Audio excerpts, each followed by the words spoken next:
Osrc News at 7. Governor Aiyedatiwa launches investment hub to boost Ondo State's economic competitiveness. Residents anticipate change as Governor Aiyedatiwa unveils agenda ahead inauguration. Federal government assures Nigeria is not facing food scarcity despite rising inflation. And from the foreign scene, M23 rebels expand control in eastern DR Congo amid intensifying conflict.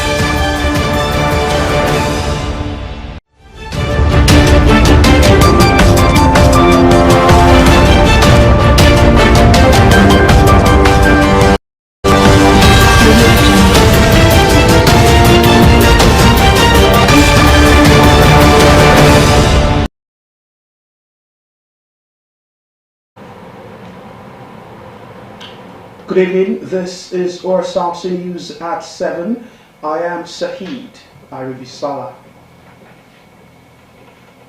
Activities for the inauguration of Ondo State Governor Lucky Aiyedatiwa and his deputy Olaide Adelami are in top gear.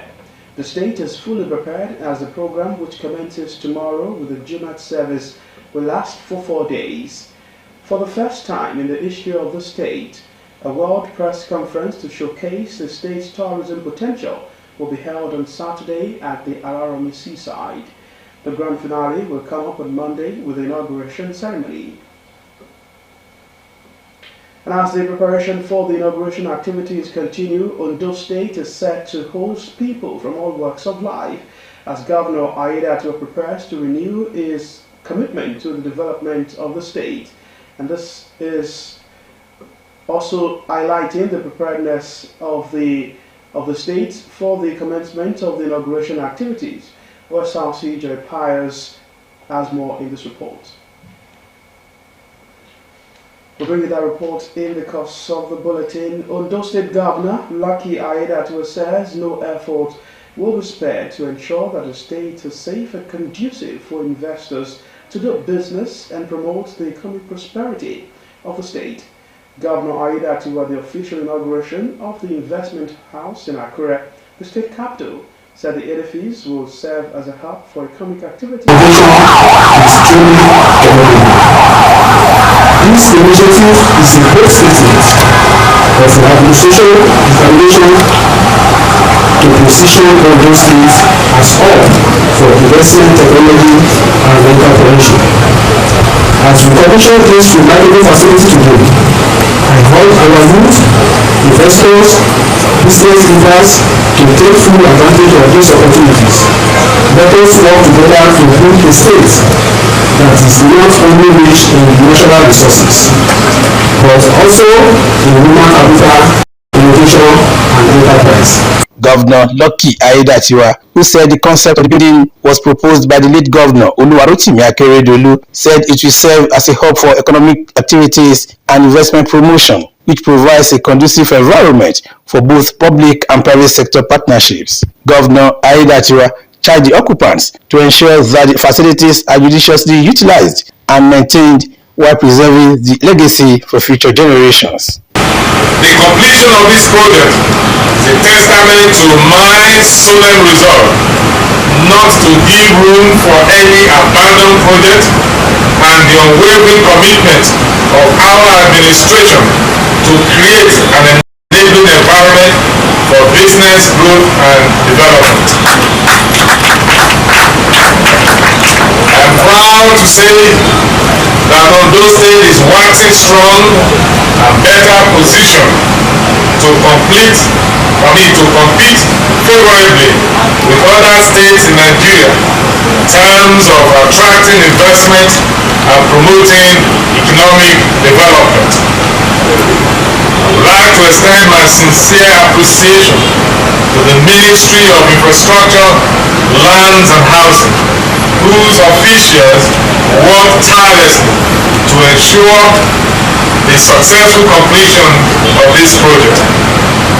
The governor, who noted that the building will open up the state to the global investment community, thanked all stakeholders for the successful completion and inauguration of the project. This occasion marks a significant milestone in our state journey towards economic growth and development. The concept of this building was first proposed by my late leader and predecessor, SCMCOL, of blessed memory. His vision was to create a one-stop of doing business in Ondo State. To the glory of God, for economic development and growth of Ondo State, hereby commission and declare open for use this investment house at where Ondo State, to the glory of the Father, of the Son, and of the Holy Spirit. The strategic location of the building in the heart of Akure will facilitate unhindered access for investors, thereby opening up the state to investors worldwide. Wahab Bankoli, Osrc News. Now let's bring you the reports on the preparation for the inauguration of Governor Lucky Aiyedatiwa and his deputy, as the state also prepares to host people from all walks of life. Governor Aiyedatiwa is also preparing to renew his commitment to the development of Ondo State through the Our Ease agenda. Osrc's Joy Pius has more in this report.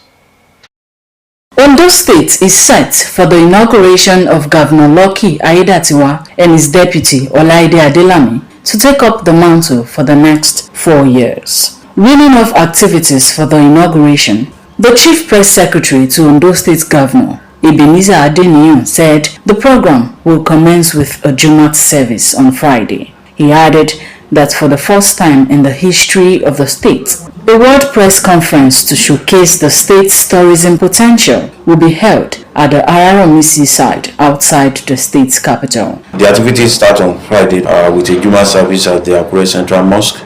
For the very first time in the history of the state, activities of inauguration will go outside of the state capital.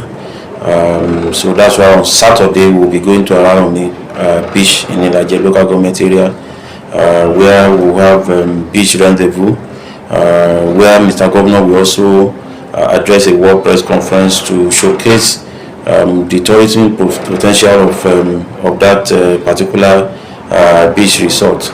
And on Sunday, we'll have the church Thanksgiving at Redeemed Christian Church of God, Jesus House, Okejebu, Akure by 10 a.m. and joined the people of Ondo State to join in the celebration, which climaxes with a gala night at the International Culture and Event Center, the Dome, on Monday, 24th February. Joy Pius, Osrc News.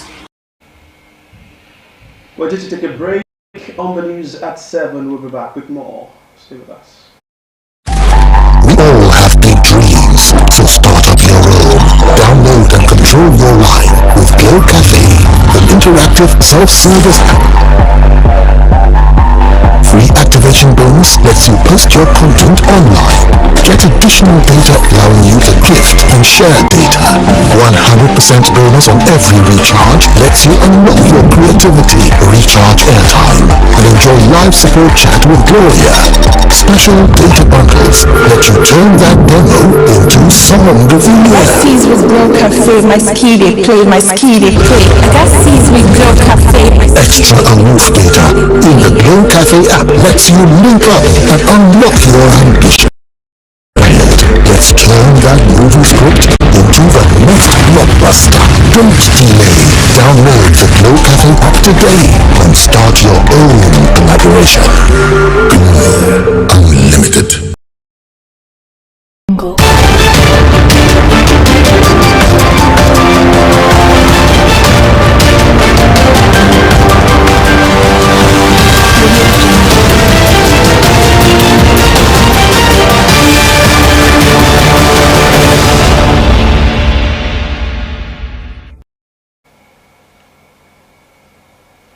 It's still Osrc News at 7. You can watch us live on our website www.osrc.ng or follow us on Facebook at Osrc TV, and on YouTube. You can subscribe to our channel, Osrc TV, Ondo. To more stories now, the 36 state governors under the auspices of the Nigeria Governors Forum have emphasized the need to deepen cooperation with the United States of America on economic development, governance and health. In a communique after its meeting in Abuja, the NGF chairman and Kwara State Governor Abdulrahman Abdulrazak reaffirmed their commitment to working with state legislatures to promote from a donor-recipient model to one of mutual collaboration. He underscored the importance of fostering economic opportunities for Nigerians. The forum engaged with the U.S. ambassador to Nigeria, who shared his vision for a renewed and dynamic partnership between Nigeria and the United States. The ambassador outlined forming the business environment to attract investment and drive economic growth, promoting transparency and accountability in governance to strengthen institutions. The Nigeria Governors Forum also urged the Minister of Women Affairs, Iman Ibrahim, to expand the Nigeria for Women project, which focuses on enhancing women's economic empowerment through women affinity groups. Former military president Ibrahim Babangida has acknowledged that the late Moshood Abiola MKO won the June 12, 1993 presidential election. The controversial election, widely regarded as Nigeria's freest and fairest, has been a subject of debate for decades, with various accounts of the events leading to its annulment by the military government. In his autobiography, A Journey in Service, launched in Abuja, Babangida admitted he was convinced Abiola emerged victorious. This was reviewed by the immediate past Vice President, Professor Yemi Oshibajo, who reviewed the book. The former Vice President also quoted Babangida as saying that if given another chance, he would have handled the events surrounding the election differently. The present administration in Ondo State will not shirk its responsibility of strengthening the traditional institutions towards advancing impactful governance at all levels in the state while promoting the welfare of residents. Governor Lucky Aiyedatiwa at the official inauguration of the state's Council of August Secretariat in Accra congratulated the Royal Fathers on the successful completion and inauguration of the project. Governor Aiyedatiwa, who appreciated the support of people of the state and traditional institutions for his administration, restated his dedication to good governance in the state. Governor's correspondent Wahab Bankwe reports that the event was attended by Royal Fathers from across the state and top government functionaries. The arrival of Governor Lucky Aiyedatiwa at the Secretariat of the Obas Council in Akure, the Ondo State capital, underlined the significance of the inauguration ceremony.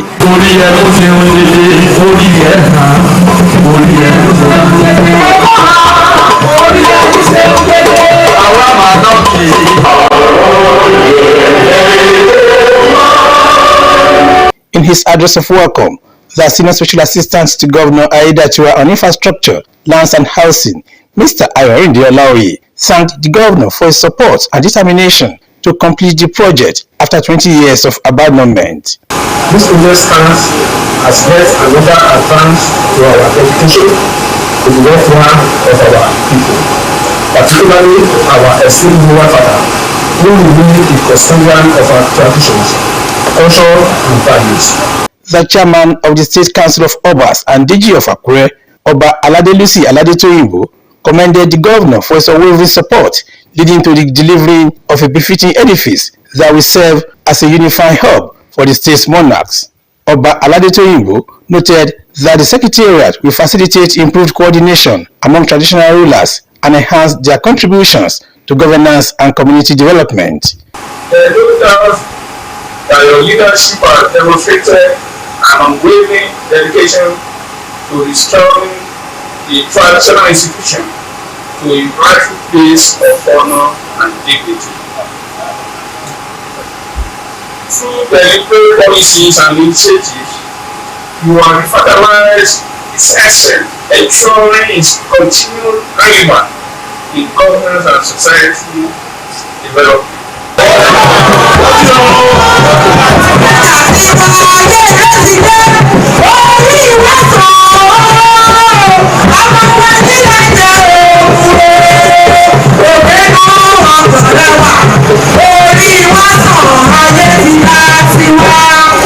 Governor Lucky Aiyedatiwa, who congratulated the royal fathers and people of the state on the successful completion and inauguration of the project, noted that the facility symbolizes the state government's deep respect for royal fathers and its recognition of their critical role in ensuring societal harmony and progress. This secretariat stands as a symbol of respect and recognition for the crucial role that our traditional institutions play in governance. It will undoubtedly serve as a center for administrative excellence, a hub for foster unity, enhance quality decision taking, and strengthen the traditional institutions that are fundamental to our identity. Governor Aiyedatiwa, while praising the traditional rulers for their wisdom and contributions to the peace and development of the state, reassured the people of his administration's commitment to strengthening traditional institutions and delivering the dividends of good governance. You have placed enormous responsibilities on us by the overwhelming support you gave to us in the last gubernatorial and local government elections in Ogun State. We are not oblivious of the huge burden on us, and we pledge not to take your support for granted. High point of the event was the official inauguration of the project by Governor Aiyedatiwa. In the name of the Father, of the Son, and of the Holy Spirit. The project will serve as a center for administrative excellence, a hub for consultations, and a meeting point for deliberations that will positively impact the development of the state and promotion of cultural heritage. Wahab Bankole, Osrc News. The federal government has reaffirmed its commitment to establishing a framework for a real estate regulatory authority, recognizing the urgent need for enhanced regulation in the sector. The Minister of Housing and Urban Development, Ahmed Dangiwa, during a retreat for stakeholders in the housing sector organized by the Federal Ministry of Housing and Urban Development in Lagos, said the creation of a real estate regulatory authority is expected to bring greater transparency, accountability and professionalism to the sector, fostering greater investor confidence and ultimately contributing to the overall growth of the Nigerian economy. The minister emphasized that the ministry will work closely with the National Assembly and stakeholders to ensure the successful establishment of the authority. Dangiwa announced that the National Assembly has secured an additional 50 billion naira for the ministry's 2025 budget to boost the housing sector.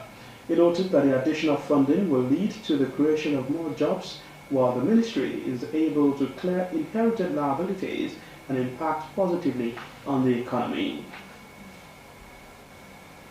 To the Minister of State for Agriculture, Aliyu Abdullahi, says, contrary to fears expressed in some quarters, Nigeria is not close to being at risk of food scarcity. He said that in addition to the food silos managed by the federal government, several states have adopted a buffer stock strategy and have stocked food as their buffer, which further improves food security. The minister argued against the narrative that Nigeria is not food sufficient, insisting that as long as one can go to the market and find all types of food there should be no need for alarm.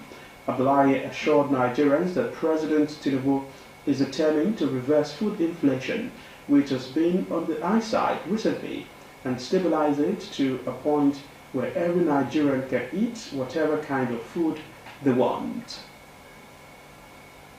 To the Green Chamber, the House of Representatives has called on officers of the Nigeria Police Force and the Federal Road Safety Corps to commence the arrest and prosecution of users of fake vehicle number plates to tackle the spate of criminality in the country. The resolution of the House followed the adoption of a motion sponsored by the member representing Abo Mbease, Ungo Pala Federal Constituency of Imo State, Mati Nwogo. He noted that the purpose of vehicle number plates are for easy identification of vehicles and to enable security agencies to trace and identify any vehicle suspected of involvement in a commission of a crime. The Labour Party lawmaker further argued that with the current state of insecurity in Nigeria, there is an urgent need to crack down on the use of fake number plates which pose a security threat to citizens. Following the motion's adoption, the House urged the Federal Safety Corps in collaboration with the Nigeria Police Force to intensify efforts to arrest. The Congo River, which M23 is part of, met residents of Bukavu. Thousands turned up to listen to what the real had to say. The fighters took the city